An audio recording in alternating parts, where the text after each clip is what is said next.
Tem uma outra música que tem um significado bem mais real, que é bem bonita, a letra é super bonita. Porém, a gente aqui em Curitiba, a gente canta em espanhol. Então, vamos aprender a música.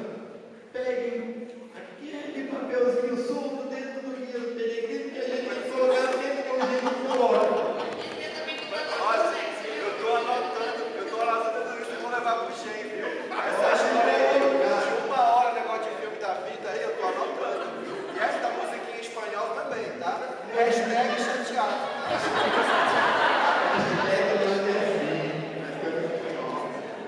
Então vamos lá, eu peço uma ajuda. Vamos lá primeiro.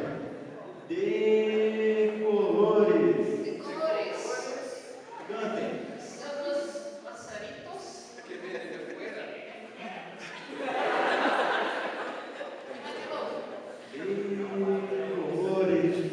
De colores, luz que nos campos de la primavera.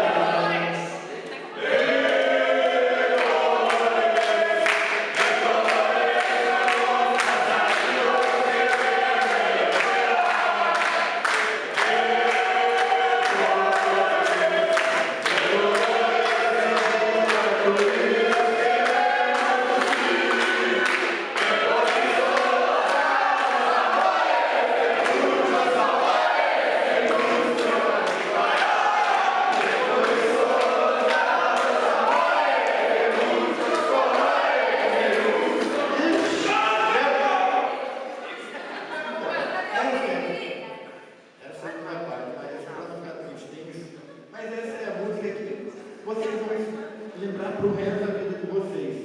Pode depois aprender em português, mas que estaremos sempre em espanhol. Essa